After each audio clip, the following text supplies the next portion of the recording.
Hi Bas, Alex Huang here. I'm just here chilling with my wooden girlfriend. Can you give me advice on how to balance weightlifting and martial art training? And what's your nutrition plan? And how to deal with asshole sparring partner? And do you think Wing Chun work? And can win Steven Seagal in an eating contest? Pivot! Yo, Alex! Man, that has to be the best girlfriend ever, right? I mean, she never talks back. You can beat her up.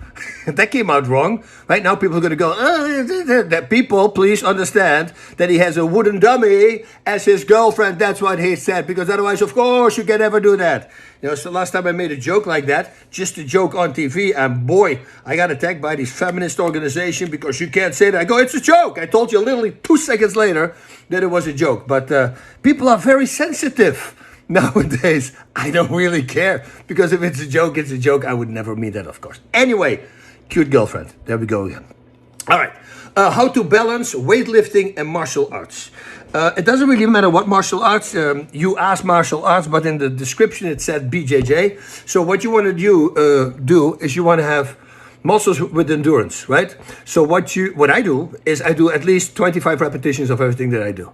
So long repetitions with a little bit lesser weight, but you can get still really freaking strong. I like punching drills with cable machines, like the cable machines behind me, the roll there, and then punching drills, and then I do with the left and right, and then I flip, I also pull. Then I go for body shots. I hit the body shots also to the body, and then I also do the pulling on that. Then I do uppercuts, very close to the roll I stand, so it goes straight up, otherwise the line goes diagonally backwards. You want to go straight up, go all the way high. That's really good for your core as well, and good for uppercuts as well, but also good for underhooks, stuff that you're going to need later on in submissions in Brazilian Jiu-Jitsu as well.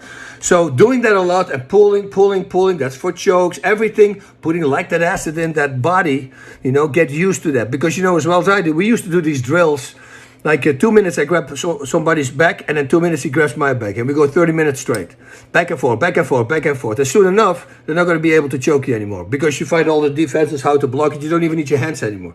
But your forearms, they're freaking blowing up, right? I mean, there's so much, you put so much blood in there, and like that acid, you really need to train it. But again, you do that 3 times a week, every week, and then you simply get used to it. And that's what I always did with weight training. I did a lot of repetitions because that's what you need. You need endurance. Endurance beats everything.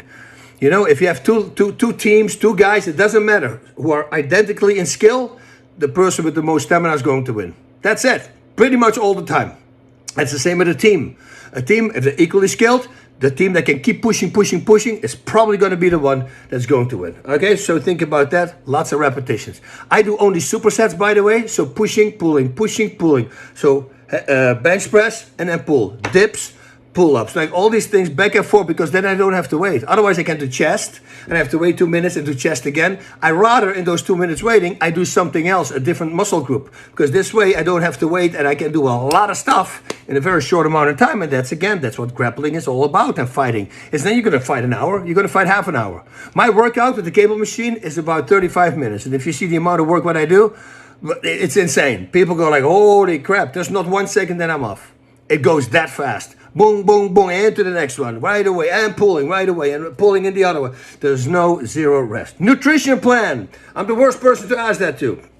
The reason is that I'm blessed with my dad's genetics. My whole family is. So that means I can eat freaking 8 large pizzas a day. I won't gain and I won't lose weight. And if I don't eat, I won't lose weight. It's very weird. I do have to eat a lot of carbs though, to make myself feel good, because I'm apparently one of the 3% in the population that burns like a maniac. So I like to eat. I eat a lot of carbs. I don't stay away from carbs. I just take them. And for regular people, when I say that, that's simply not good to do, of course, because you're going to gain weight, and that's not what you want to do. What I do suggest is clean food. This is important. Whatever you put in, if you put shit in your body, shit will come out. That's what I always say. I started doing that, never in my career, but then after 7 years of not competing, in 2006, I decided to do one more fight. I was 42 years old, 42, and I took a friend of mine who is really smart with food. And that I felt really good. I felt better than when I was young and fighting. So food is everything. And because I was so blessed with my body that I could eat whatever I wanted, I never really focused on that. But now still till this day, since that last fight, that's a long time ago, that was in 2006, I'm still eating very healthy.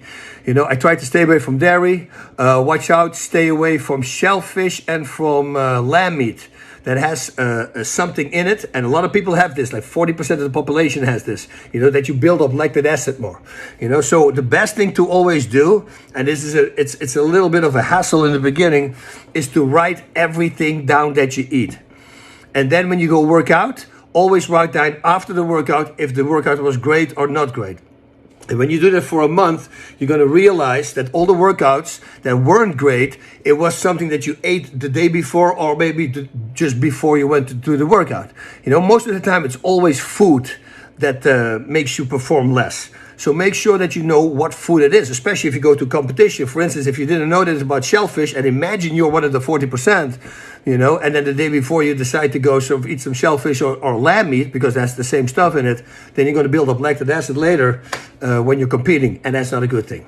Assholes in sparring. I don't believe in an eye for an eye. What did I say? I believe in 2 eyes for an eye. Somebody kicks me in the balls, and I think, that was kind of on purpose. I might let it slide. If it happens again, I'll kick him full in the balls back while we're sparring out of the blue. It's very simple. You don't do it to me, I don't do it to you. It's a very simple rule that I have. You hit me hard, I hit you hard back. Make good appointments before, I had this thing with a whole fighter one time, and I told him, because he was a dirty guy, and I said, listen, either we go really hard or we go really slow. It's up to you. I said, we're not going to do this shit in the middle, because it's not going to happen. Because you always break that rule. He says, let's go very slow. And I'm very slow, and I kick him, and he grabs my leg, and so out of the blue, bang, he hits me full in the face. Well, I flew backwards against the wall, and before I hit the wall, I already had my gloves off. And that's now I went to town on him. You see, guys like that, they deserve it like that. And everybody in the gym will know that guy is like that. So you got to do something back. And otherwise, simply don't spar with him anymore. Especially if he's bigger and taller and much stronger. Well, then you just avoid him like the plague. That's what you do. Or working on his insecurities. You go, dude, you're so strong, you're so big, right? You really need to do this? Is this how you feel good? Can you do it? Why don't you do it on him? And then you point out the best guy on the class. You say, do it on him.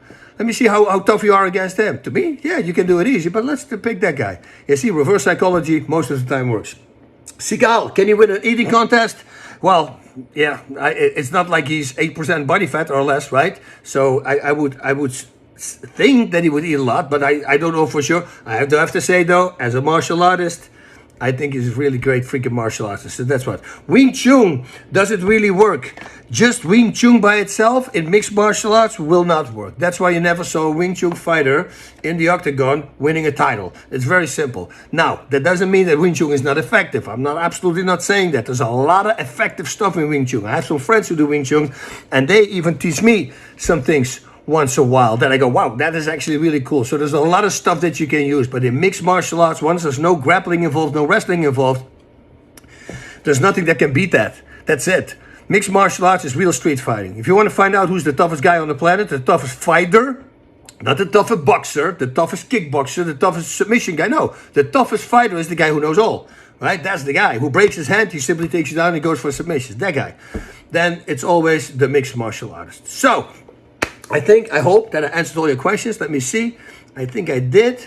I wish you all the best. Now go back to your girlfriend and have a good time. All right, Alex? Godspeed, my friend. Us.